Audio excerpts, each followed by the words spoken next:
నక్సల్ నేత ఎవరైతే నంబాల కేశవరావు మరణానికి సంబంధించి తాజాగా నక్సలైట్లు ఒక భారీ లేఖని విడుదల చేశారు. అందులో అది కుట్ర అంటే ఇంతకుముందు ఈ పౌర హక్కుల ప్రజా హక్కుల సంఘాల వాళ్ళు అసలు నంబాల కేశవరావుని ఎవరు చూశారని ఈ మధ్య కాలంలో ఎప్పుడో 25-30 ఏళ్ల క్రితం మనిషి, ఆ తర్వాత ఎవరికి కనబడలేదు, ఆయన అప్పటి ఫోటో తప్పించేయలేదు, అసలు వీళ్ళెక్కడ పోలీసులు చెప్పేది అబద్ధం అన్నటువంటి కోణంలో ప్రచారం చేసి ఆయన బతికే ఉన్నాడన్నటువంటి భ్రమ కల్పించే ప్రయత్నం చేస్తే ఇప్పుడు నక్సలైట్లే రిలీజ్ చేసినటువంటి లేఖలో నంబాల కేశవరావు మరణించాడన్నటువంటి విషయాన్ని ధృవీకరించారు. అదే సందర్భంలో అంతర్గతమైనటువంటి గొడవల కారణంగా ఇదంతా జరిగింది, అంటే అంతర్గతంగా ద్రోహం జరిగింది అన్నటువంటి పాయింట్ని వాళ్లే మెన్షన్ చేస్తూ తమ వాళ్లే కొంతమంది లొంగిపోయినటువంటి వాళ్ళు ఈ సమాచారం ఇవ్వడంతో పోలీసులు ఎన్కౌంటర్ చేశారు, అది ఎన్కౌంటర్ కాదు కాల్చి చంపారు అంటూ పోలీసులకి సంబంధించి ఈ సమాచారం ఇచ్చింది తమ వాళ్లే అన్నటువంటి విషయాన్ని ఓపెన్గా ప్రకటించారు.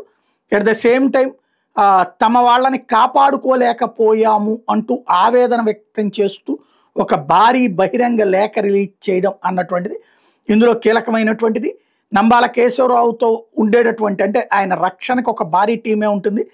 ఆ టీంలో ఉన్నటువంటి కొంతమంది ఈ మధ్య కాలంలో లొంగిపోవడం వలన ఈ సంఘటన జరిగింది అంటూ మెన్షన్ చేసుకొచ్చారు. ఓవరాల్గా చూస్తే మావోయిస్టు స్పెషల్ జోనల్ కమిటీ పేరుతో ఈ లేఖ మావోయిస్టులు మా నాయకుడిని, దీంట్లో మావోయిస్టులు చెప్తుంది ఏంటంటే మా నాయకుడిని కాపాడుకోవడంలో మేము విఫలమయ్యాం, లొంగిపోయిన ద్రోహులు ఇచ్చినటువంటి సమాచారంతోనే ఈ ఎన్కౌంటర్ జరిగింది. 6 నెలలుగా మాడ్ ప్రాంతంలో కేశవరావు ఉన్నట్టు నిఘా వర్గాలకు తెలుసు.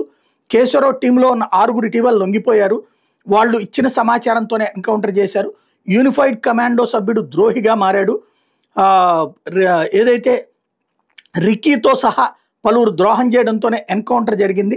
ఎన్కౌంటర్ ముందు రోజు నుంచి 20,000 మంది బలగాలు మా ప్రాంతాన్ని చుట్టుముట్టినాయి. 10 గంటల్లో 5 ఎన్కౌంటర్లు జరిగినాయి. 60 గంటల పాటు బలగాలు మమ్మల్ని నిర్బంధించినాయి. కేశవరావుని కాపాడుకునేందుకు 35 మంది ప్రాణాలు అడ్డుపెట్టారు. ఈ ఎన్కౌంటర్లో 7గురు సురక్షితంగా బయటపడ్డారు. మేము ఇప్పటికే కాల్పుల వివరణ ప్రకటించి ఎలాంటి కాల్పులు జరపలేదు. మమ్మల్ని వదిలి సురక్షిత ప్రాంతానికి కేశవరావుని తరలించేందుకు ప్రయత్నించాం. మమ్మల్ని వదిలి వెళ్లేందుకు బయటికి వెళ్లేందుకు కేశవరావు ఇష్టపడలేదు. నాయకత్వాన్ని ముందుండి నడిపించాలని మాతోటే ఉన్నారు.